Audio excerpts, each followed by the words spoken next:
Hi, friends. I'm Lauren.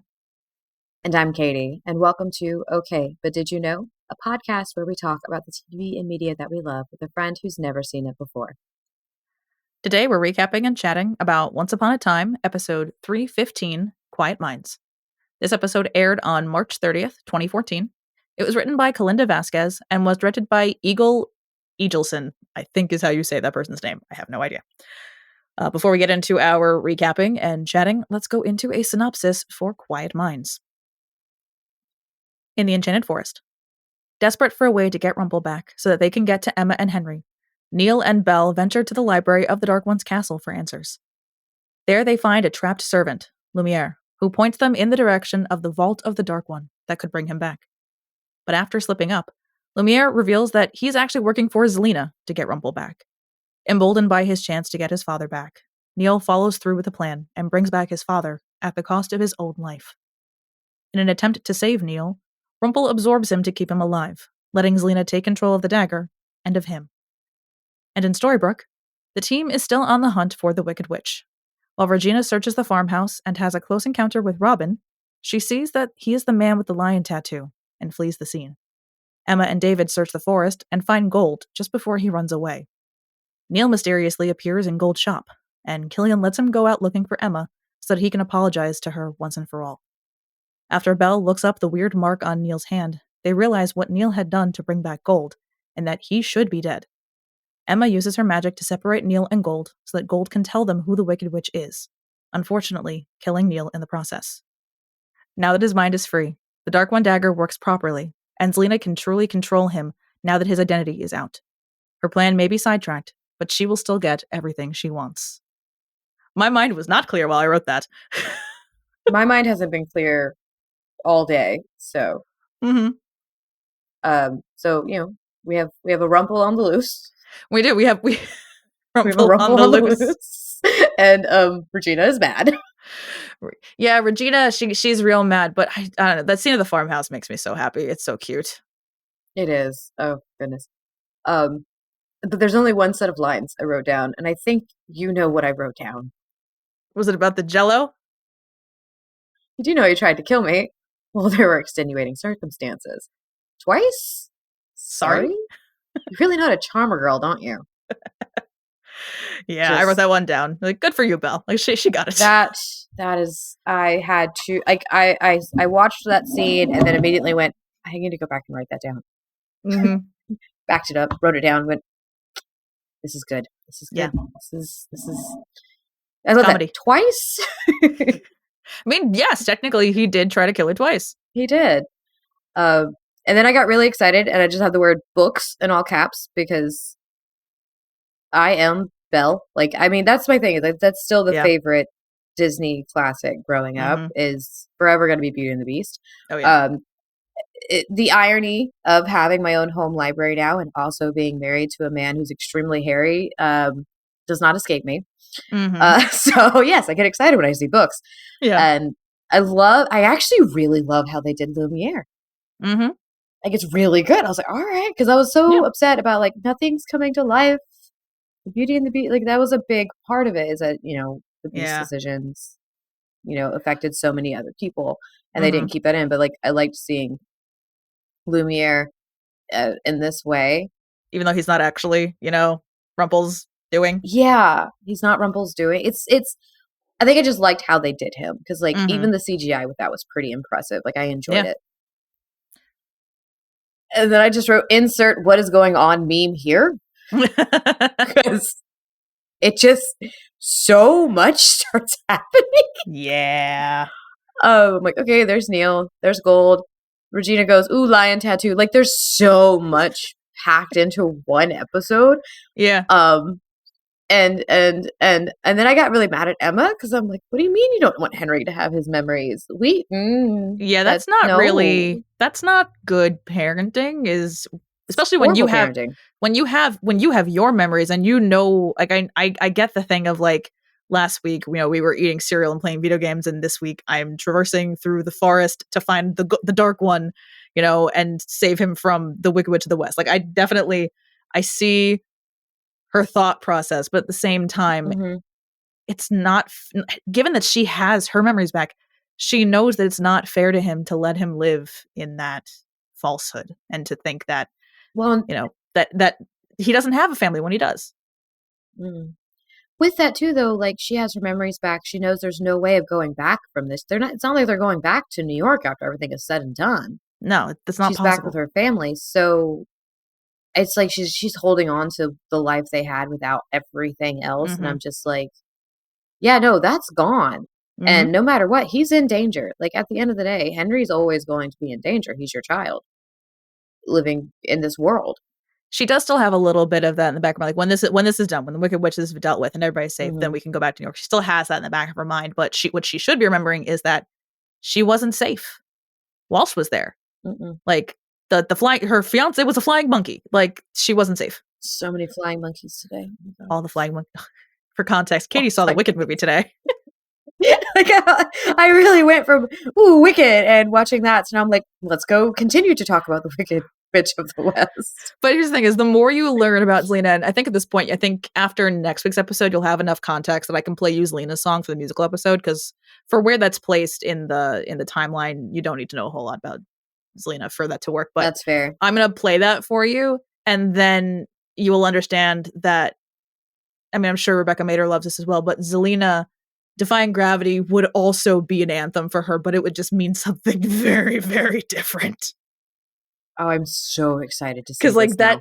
that character, because Wicked always wins. For those who have seen the musical episode, I say this all the time. It's very much the best musical comp I can give for it is Total Eclipse of the Heart, and I can't fully explain why. It's a lot of emotions. It's a lot of emotions packed into one song. But it also, like, the music video for itself is also her it's her terrorizing munchkins while she's singing it. So it's the dichotomy of she's having a lot of really big feelings while terrorizing Munchkin Land. And it just, the whole thing, I remember the first time I listened to it, because I was listening to the soundtrack on my way to work that day. And I got to listen, my commute was much longer than the soundtrack, so I listened to it multiple times. But I remember hearing Wicked Always Wins for the first time and just bursting out into laughter, because it's a lot of big emotions and it should be very serious, but it's not, but it's amazing and it's performed really well and I love it. But it's just bonkers. It's the most Zelina song ever. And the more you learn about her, the more that will make sense. Okay. I also then wrote Black Sludge. Fun. Yeah. It's just random. It's primordial ooze. You're gonna love this. I wrote, all right, they're having a sweet moment together. Is Neil gonna get hurt? Technically, yeah, he does. And then my next thing is just a delayed death. None of this makes sense. Yeah, the absorbing thing is weird. It was so weird. And then below that, I actually found the what's going on meme from The Office and actually put it in my notes at this point. Nice. So I just went, again, what is going on? Because what the fuck? A lot of things. And then you'll really love this. I wrote ... and not a single tear was shed by me. I don't care. Like, I'm just kind of sitting here like, cool, all right. Like, for how I'm much horrible. it's fine. For how much I don't care about Neil, what will always be heartbreaking to me is his desire to be a good father and break those cycles, and he was not allowed to do so. Like, It is a little heartbreaking. When you put it together, he really only he was only with Henry a couple of weeks. Like a year? Oh, really? Only a couple weeks? Well, the missing year. They weren't together. So like figure from Manhattan to the end of season 2, maybe 2 weeks, and then another week for Neverland, and then everything else happened. So and Henry's body is panned for a couple days. So like Neil only got to know his son for maybe 3 weeks, a month, maybe. I see some complex trauma there for Henry once he gets his memory back. It's going to be interesting, but yeah. For now, that's the part of it that's heartbreaking to me. Is like that's the part that makes me almost cry, but not fully cry because I don't care that much. Yeah. But he'll be fine. It is a little heartbreaking. Henry got a chance. Henry got a chance to meet his dad at least, but like he's had Regina. He's had his mom. Let me start there. I'm not gonna be like he never really had his parents. He has Regina. Yes. Because I will die on the hill that Regina is his mother. And I know that right now with his memories, only Emma is his mother. Regina is his mother. Yes. But like dad was never in the picture. So it's more like, okay, yes, it sucks that he's lost his dad, and it's really sad. I don't think once he has his memories back, but like at the same time, it's not like he wasn't always there. So he only did get a few weeks with him, but at least he got those few weeks with him. So it's not like he's losing his dad, but not like his dad, like father. Yeah. I don't know how to word this. Yeah, no, I'm more sad for Neil than I am for Henry. Like Henry, it's going to cause things. Like he has. But here's the thing: is between David and Killian, he has father figures in his life. Like David might be his grandfather, but it's still very similar in that vein. I'm David's more sad just a very young grandfather, very very young grandfather. But I'm more sad for Neil that he even again he didn't know he had a kid for the first 11 years of the kid's life. That is a fact. And I know I said this when he found out. He was like, I'm a father now. I'm like, he's not in a place yet to demand like the space and the inclusion and things, and I still stand by that. But I should be allowed to be a father in a capacity that works for everybody. And like, while he wasn't my favorite character, and wasn't really all that upset at his passing, it was a really big moment of like him and Gold between their whole situation. Mm-hmm. Because it's him dying. Like, you taught me, like, he's like, I finally got to see my dad do the right thing, and I'm going to do the same thing. Mm-hmm. So he died with honor. Yeah, he definitely did. But anyways, yeah, like that's kind of where I'm at with it, because it's Neil. He was never one of our favorite, like either of our favorite characters. Yeah. So it's like we can understand. We see from a standpoint of his death is heartbreaking, but that's pretty much it. I see where people are upset, and some people probably sob at this. Yeah, I do not. Exactly. I'm just like, okay, Killian has an in. I'm trying to think of where my next crying moments happen. I have a feeling it's going to be when Regina sees that Henry has his memories back. That's where I think I'll cry. Yeah, that's definitely one of them. I'm trying to I'm trying to think of like, it's gonna happen. They're not gonna like keep Henry in the dark forever. No, yeah, that's one of those things of like the stakes change as the show happens. Like since we know that there's much more show happening. Clearly, he gets his memories back at some point. Yeah. I'm trying to think. I'm like really trying to think of like the next time like I really really cried. It might be season 5. Oh wow. Season 4 doesn't have a whole lot of tearjerkers. At least not for me. Maybe 420. I know what I said. I know what I said. I said as soon as I said it, I knew it. Well, because here's the thing. So the clip that I didn't post today. I'm a child. The clip that I didn't post today that I'll probably post maybe like later this week because it's a short one was me saying something about episodes 3, 6, and 9 and you just laughing and I just going like episodes that are multiples of 3 kind of thing. Because every time I say that you start laughing. So I can't help it. I know you can't. I'm wearing my boner shirt. Like, come on, man. We know who I am. You are wearing your boner shirt. That's okay. So I forget the name of the movie, but there's like a whole scene in it about saying happiness in French or something like that. What is that movie called? Oh my god! But the whole scene, he's like, how do you say happiness in French? And of course, it's a French lady, and she's like, happiness, and she keeps saying that, and then she starts to teach him how to say it in I think in French, and she's like le bonheur, and he's like, boner? What? Like, so it's just, I can't remember the name of the movie, but it's such a funny scene. So today, I just made the joke, and I was like, yes, I'm wearing my bonheur t-shirt. Like, there you go. It's not even a t-shirt, but anyways. No, I know. What is that movie? I don't know, but there's an interview that I think has been pulled from the internet. I can't find it anymore, but I distinctly remember this. I watched it so many times.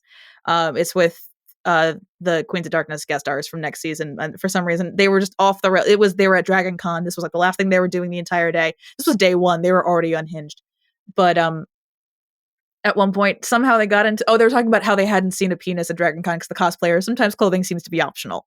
Is what they were saying. Oh my god! And so they got on the topic of that, but then one of them says, like, no, like that's why, like when I was a kid, I was afraid to say the word pianist because I was afraid I would say the word penis. And then Kristen Bauer went, I mean, there's not a lot of call to say the word pianist when you're 4, or at my age for that matter. They went on a rant about how they saw how almost a penis could be a band name. It was great. I really wish that interview was still available, but I think the YouTube channel they just like deactivated it, so it's gone forever because it was like one publication's YouTube channel, so it's just gone. I'm so sad. To find it. It's driving me crazy. It's so funny. I got problems. How do you Google this? Well, I know the other movies that the main actor is in. Okay. So I find his name. Gotcha. And then we go down to his movies because he's in Star Trek. And if I go through his movies, it should be on here because he's like the main actor. And that is how I see. I think these things through. Why can't I? Am I wrong about the actor that's in it? I could have sworn it was him. I think Am things I through. wrong? Wait, am I wrong? House of D.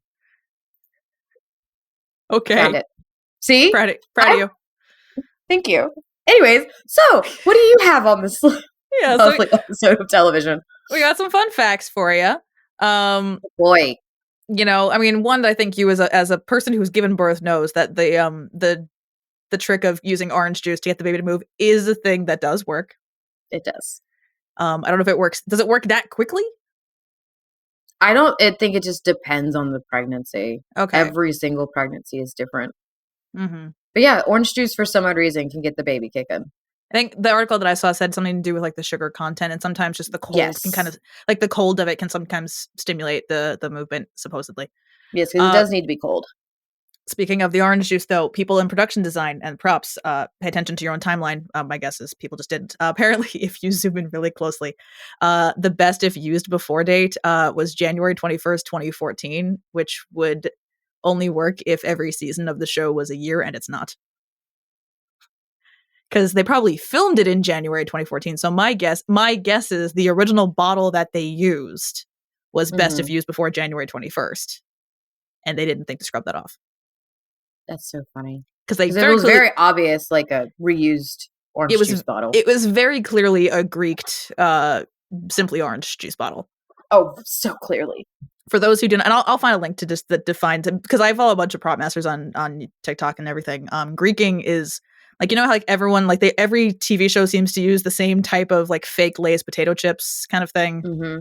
I don't know where the origin of the word Greeking. I'll find an article that will tell us what the origin of that phrasing is. But Greeking is when you take brands and you just change them slightly, because like unless you have a brand deal with Coke, like you don't want to have like a can of Coca-Cola. Unless this is the CW. This is well, they might have brand deals for all we know, or they just don't. No, care. They tend to. See, the CW tends to have a ton of brand deals, and they make it very obvious when they're filming. Gotcha. So yeah, so unless you've got a brand deal, say with Coca-Cola, you don't want to have a can of Coca-Cola in your TV show, because then you likely will have a harder time selling ad space to Pepsi. Mm-hmm. So that's why that's why like a lot of like the Nickelodeon shows, they had their own brands of things like the Pear phones instead of the Apple phone kind of thing, like that. That like they change things slightly. That way, you know, you're not using an actual brand. And a lot of times what a lot of production and designers and a lot of prop masters will do is they'll just like change the name, make the names like the names of the cast members, because you can't usually read them anyway. Or they'll change make like the names of the crew. Like a friend of mine used to work on Kevin Can Wait. She was a PA on that show. And in one of the episodes in some, I don't know what season it was, but they used her last name over the logo as the logo for like a bunch of like amps that were in a scene. Cool. So that's just very cool. Like they'll just do that. Like they'll just make people's names the things because they can, because why not? Especially if you can't read them. Yeah. See, Bob's Burgers, they just draw the things in. Exactly. So that's your lesson on how prop making works. This is the research that I've done for various things that I've tried writing and didn't succeed. But I know a lot of things about it. Hey, you know more than I do. Yeah. So the hospital scene where Hook brings Neil Jello and says, you know, I gather it has great medicinal properties, is a callback to a deleted scene that I think I sent it to you from episode 212 in the Name of the Brother, where Hook is confused by Jello. I mean, there's more going on in the scene, but that's how you, and I'll link the deleted scene in the show notes. But further thing of like, it's a great callback if they'd kept the scene in. I love Hook being confused over Jello. Can we please all just enjoy that? I like him being confused by like anything modern. It's funny. It's extremely funny. I love it. Next season, you're going to have a point where like Emma says to him, do you want to go home and see what's on Netflix? And he goes, I have no idea what that is, but sure. He's just like, I have no context. She really went, you want a Netflix then chill? And he's like, sure. No idea what I'm getting into, but okay. Literally. It's going to be a great time. Oh, I cannot wait. So again, with our international titles, because I love doing this, and this week it's French being extra for no particular reason. Oh, that's so funny. Most of most of the titles were some level of Quiet Minds, Two Minds, something like that. The French international title translates to "Where there is lumiere, there is also a shadow." Or I guess where there is light, there's also a shadow. The wiki just kept in lumiere because they assumed it was the proper noun. Like, again, picking Well, something... lumiere is light in French, Yeah. isn't it? Yeah, but the wiki didn't translate it, so I wrote it down like that. My guess is it's meant to be where there is light, there is also a shadow. Again, picking something completely different from the episode than everybody else. Sounds about right. That sounds like the French. Some of the books that can be seen on the shelves in the library, when I think this is in the Dark One's castle, include leather-bound editions of the selected writings of Elbert Hubbard. You can also see the Savoy operas by W.S. Gilbert and Arthur Sullivan. Okay. So apparently he's a big fan of their operas. Although if this is in the library, it's the fact that these are... Maybe this is from the wiki said from the library, but these are reading more like from the shelf in his office, not in the Dark One's castle. The last one that it mentioned was Heartbroken Melody by Kathleen Norris. I just wrote down this one was from 1939. I don't know what that book is, but the year stuck out to me because Wizard of Oz. So much Wizard of Oz. I wrote this down for the farmhouse scene with Regina and Robin. This is how you throw in a reference without it being heavy-handed, because so much what we said of the tower was it was so heavy-handed about courage. When Regina and Robin are in the farmhouse and they're looking through like the stuff in her pantry, whatever, and he says, "What is this? Is this magical?" And she says, "Kind of." And she goes, "It's a liquid that can conjure courage, give strength, or act as a love potion of sorts. It's called whiskey. No, it's not magical, especially not the next day." That's how you throw in a reference without it being heavy-handed, is you make it part of something else. Like, that's a great way to describe whiskey, and it's not heavy-handed. I mean, it is a Wizard of Oz reference, but it's also not a courage, heart, brains thing. I'm like, yeah. Like, it's done very well. I'm just going to say this. Last week was written by a man. This week was written by a woman. How am I not surprised? Like, this is what I mean when I say a lot of Outlaw Queen scenes that are big, like good romantic moments and like anchors for their relationship are usually written by women. Because Jane Espenson wrote Witch Hunt, and then Kalinda Vasquez wrote this episode. I'm enjoying the women and the behind the scenes as well at this point, because no one writes romance better than a woman, in my opinion.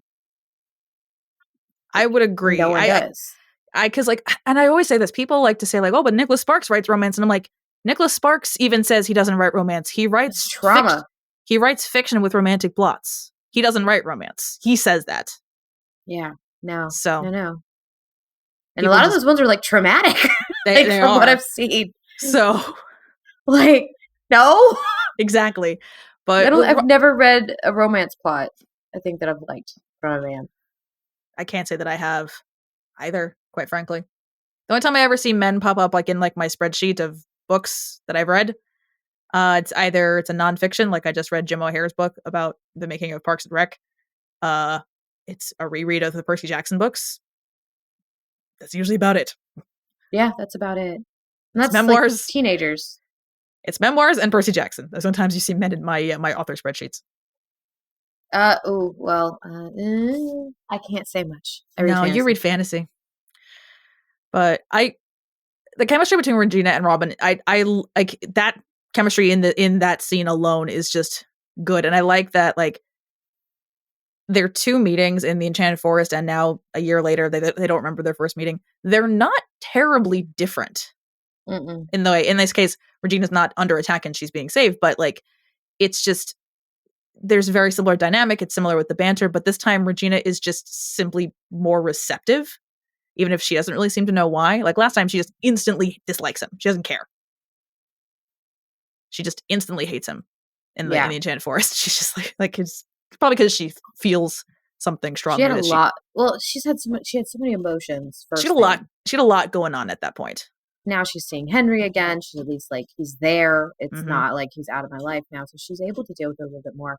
But now, especially obviously she sees the lion tattoo and she goes running, because this is the thing is she doesn't see the lion tattoo in the Enchanted Forest. There's never a moment where she realizes this. Well, yeah, he's always has sleeves. Yeah, so it's always going to be a case of with them in the Enchanted Forest, they're just going to constantly be at each other's throats because he constantly tries to help and she's constantly go away. She's just I don't need your help. every time you see them, and it's hilarious. I'm excited to see how that is for Regina, though, because she deserves love, damn it. You're going to see a lot of her smiling once she kind of lets herself. It's going to take a little bit. I think it's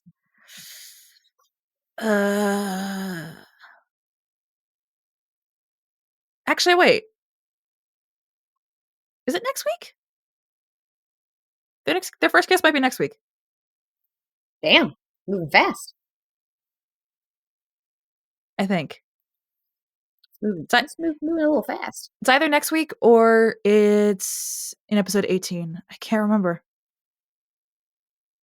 Either way, it's soon. Either way, it's soon, and so their love story is gonna have a lot of twists and turns, and it's not gonna be straightforward because it's Regina, and unfortunately for all of us, Regina continues to be the show's punching bag. But she'll get to be happy for a while, just not all at once. Best way I can phrase that. Please stop doing this to Regina. Unfortunately, the answer to that is just no. It's okay. I'm watching her go through her own torture and Why Women Kill right now anyways. There you go. I'm finishing season 2 so much faster than season 1, and I'm purely putting that because of Lana. Yeah, I figured. So I never really picked up on, not that I didn't pick up on this, I just never made this connection beforehand. So I like the fact that the dagger doesn't fully work while they're together, because he's not fully the dark one. Like his whole thing, if there's no room, no Rumple, there's no room kind of thing. But like, it's almost, the way I wrote down was like, I like that Neil and Rumple combined the powers that are of the dagger don't work entirely. But it's all about who's fronting, kind of like DID, kind of like dissociative identity disorder. It functions a little bit like that, because especially when Neil is fronting, he doesn't have any knowledge. Because I think there's something to do with the magic and how like the curse memory thing worked. But Neil has no memories of Rumple, but Rumple has memories of Neil, because Rumple's kind of the host and Neil is kind of another identity, if we're going to go with that kind of language, which is an interesting take on it. And it seems to be done well. I don't have a lot of experience with this, but I've never seen DID done well. I'm going to be honest. Yeah, that's fair. And to be fair, it's DID representation is not good. And to be fair, this isn't actually DID. This is some kind of magical absorption thing. I'm just making that comparison because it seems, I don't know if that's what they're going for. I know. I guess I'm just coming from like, if it is actually like DID or not. I think I'm coming from that standpoint, because like the representation and the examples we have are not the best. For anybody, DID is what others call multiple personality disorder, but that's not what it's called. Yeah, that is not what it is. It's that's what you made. That's what you made know it by. Given these writers, I'm going to assume the DID connections were not intentional. No, just knowing these writers, we see. I'm going to assume that. But I do also like. I think, let me find where I wrote this down, because I wrote it down. I think I wrote it down eloquently, but I also watched this morning, so who knows. So the thing with Lumiere being actually an agent of Zelena, and it's only when he slips up and says, "Oh, he's been in there for 200 years," and Belle's like, "That's not possible. That library hasn't been there that long." It's understandable that the thing with Lumiere, that Lumiere in general can be seen kind of as a continuity error, like at the very beginning at least, because you're like, why has he never showed up before? Given that the show kind of likes to throw things in and act as if they were always there, but it's kind of clever for them, I feel like, to play off of that expectation of us assuming this is a continuity error to keep the truth from us that he's actually working for Zelena the entire time. I think that's how it feels to me. Like they're playing off of the expectation that we think they're just throwing something in for fun, that it turns out, oh no, it's actually a Zelena thing all along. Which Zelena would not survive that witch's road. No, she would not. She'd go, fuck this, I'm out. quite literally. Because here's the thing is, like, she wouldn't, if we're going off of the con thing, she wouldn't fall for it, mainly because you can't piss off Zelena enough to attack you. She already hates herself too much. Like, she's more in line with Agatha in that, like, she'd be the one forming the con because she already hates herself too much. I'm just laughing, though, because the whole moment when Agatha's like, I inspired her. It's the wicked, Yes. She's so much wicked witch lately. Like, I've had so much witches. She's based on me, So much. We really went from Agatha. I saw Wicked. Now we're in this storyline. We're in the season of the witch right now. What else do I need? This is true. At this point, how many more witches? What's next? The limit does not exist. It truly, as I am a witch. Like, there you go. So we've talked about the family tree before on the show, and we always center it around Henry because that makes the most sense. mm-hmm. But if you center it around Neil, it's just as ridiculous. Because Neil, not only is his father, Rumpelstiltskin, the Dark One, whatever, his stepmom is Belle, his stepfather is Captain Hook, his in-laws are Snow and Charming. Like, it's just as ridiculous from his point of view. Wait. Because in this episode, I was like, he's going on adventures with stepmom Belle, and then you've got stepdaddy Captain Hook giving him Jello. Mila left Rumpel for Hook. No, I know. My brain is just trying to wrap around the wreath. It's just as weird if you start it from his angle as it is from Henry's. Henry's is you can go a few more branches, but at this point, you're just gonna have to like start doing just videos for the interwebs of you explain. Get yourself a whiteboard and just start explaining. I need a laser pointer.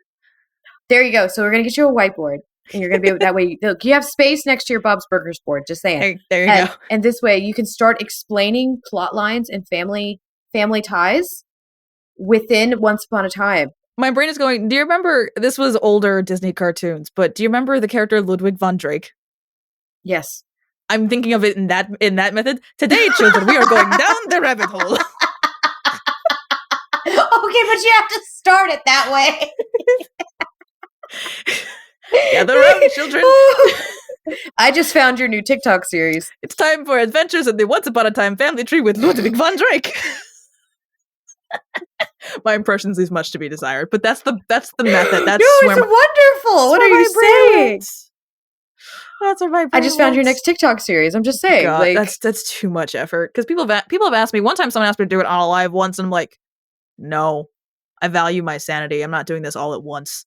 Like the times that I've made videos, like watch a whiteboard show up for Christmas for you. Hey, I'm getting expo markers with my my office stipend.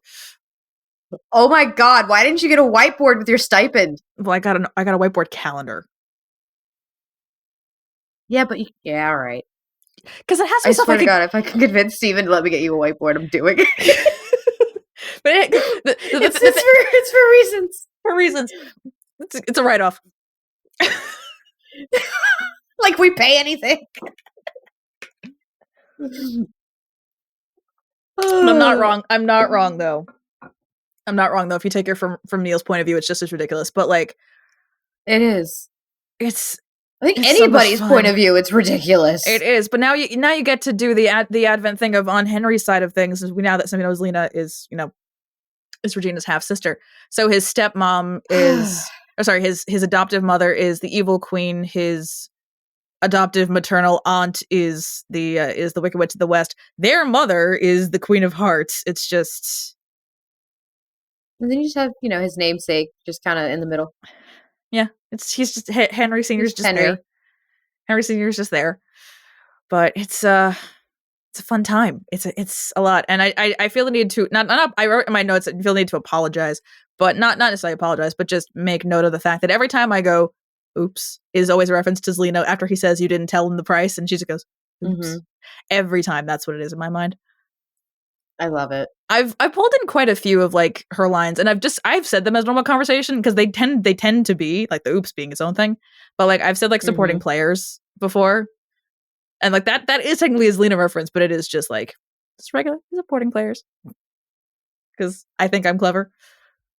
You are clever. Occasionally. Don't speak down. You are clever. Yes, dear. But when Emma and Neil were at this point, are we just like? I'm curious sometimes of how people see it. It's like, do you just enjoy it, sit here listening to us cackle an episode every week? Probably. Well, because like people with this, I mean, I'm aware that like our episodes sometimes are very timely for when we're recording them. This episode will be out in the middle of February. But right now, Wicked just came out, so this is what we're talking about. A lot of people have been like trying to speculate, not trying. People have been like making the comments that like about Cynthia Erivo and Ariana Grande actually being together. I'm like, they both have partners that are not each other. But some people have just never been like shipped with a friend of theirs who they are very close with before, and it shows. Like Cynthia Erivo's with Lena Waithe. I didn't know that.